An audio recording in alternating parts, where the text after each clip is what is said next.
Hi friends, ఈరోజు నేను చామగడ్డ కూర చేస్తున్నాను. ఇందులో కావాల్సినవి టమాటోస్, ఆనియన్స్, 1 పచ్చిమిర్చి కూడా కట్ చేసుకున్నాను. పొయ్యి మీద అయితే ఆయిల్ పెట్టాను. ఇప్పుడు పోపు వేస్తున్నాను. ఓకే,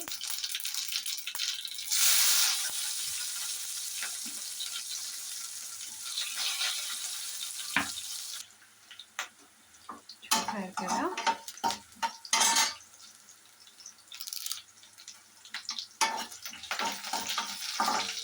కరివేలి,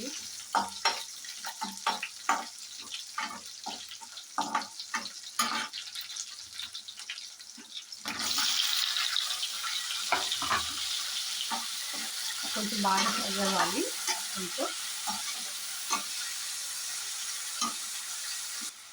కొంచెం సాల్ట్ కూడా యాడ్ చేద్దాము మనం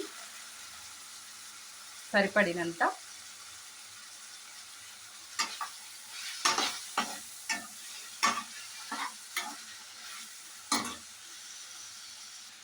ఇందులోకి తగినంత చింతపండు కొద్దిగా కడిగి జ్యూస్ చేసి పెట్టుకుంటాను. ఇప్పుడు చూస్తున్నారు కదా, బాగా ఫ్రై అయిపోయింది. ఇప్పుడు ఇందులో కొంచెం తగినంత కారం అయితే యాడ్ చేసుకున్నాము. మీకు సరిపడినంత కారం అయితే యాడ్ చేసుకోండి. అలాగే కొంచెం పసుపు కూడా యాడ్ చేసుకోవాలి.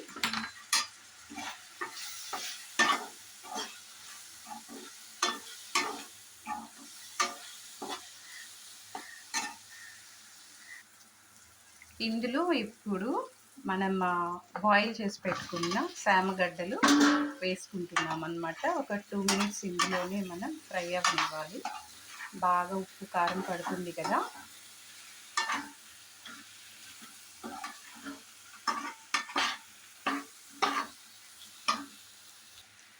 కొంతమంది కొన్ని ఏరియాస్లో చామ దుంపలు అంటారు. మా నెల్లూరులో వచ్చి చామగడ్డలు అంటారు. సో ఇవి ఉప్పు కారం అన్నీ వేసిన తర్వాత కలుపుకున్నాం కదా. ఇప్పుడు ఇందులోనే మనం లైట్గా చింతపండు గుజ్జు యాడ్ చేస్తామన్నమాట. అంటే టమోటాస్ ఎక్కువ వేసాను కదా, సో పులుపు ఎక్కువ ఉంటే బాగోదు. ఇందులో కొంతమంది ఎండు చేప కూడా వేస్తారు, చాలా సూపర్ ఉంటుంది. ఎండు చేప వేసినా కూడా అదిరిపోతుంది కూర. ఇప్పుడు కొంచెం ఒక 2 మినిట్స్ అయ్యాక మనం తగినన్ని వాటర్ యాడ్ చేసుకోవాలి. కొంచెం గ్రేవీ కావాలనుకుంటే వాటర్ యాడ్ చేసుకోవాలి. మనం సాల్ట్ కారం వేసాం కదా, అది ఎమ్మటే దించేయకూడదు. ఒక 2 మినిట్స్ ఆయిల్లోనే బాయిల్ అయిపోతే కారం కొంచెం పులుపు సరిపోతుంది, తగ్గుతుంది. సో ఇప్పుడు మనం కొద్దిగా వాటర్ తగినన్ని యాడ్ చేసుకుందాం. గ్రేవీకి సరిపడినన్ని మనకి ఎంత కావాలో అన్ని పోసుకుంటే సరిపోతుంది. సూపర్గా ఉంటుంది, మీరు ట్రై చేయండి ఒకసారి. చూద్దామా, కూర అయితే ఫాస్ట్గా రెడీ అయిపోయింది. ఇంకా తినటమే ఆలస్యం.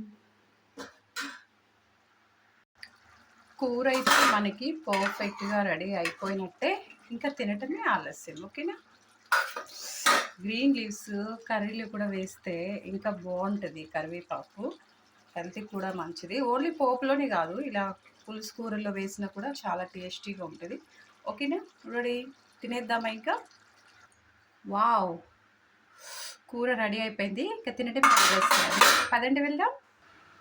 చూద్దామా, వేడి వేడి అన్నంలో ఈ చామగడ్డ కూర వేసుకొని కలుపుకొని తింటే ఉంటుంది.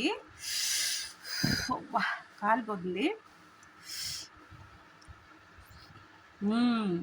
సూపర్ అండి, సూపర్ ఉంది. మీరు ట్రై చేయండి ఒకసారి. ఓకేనా.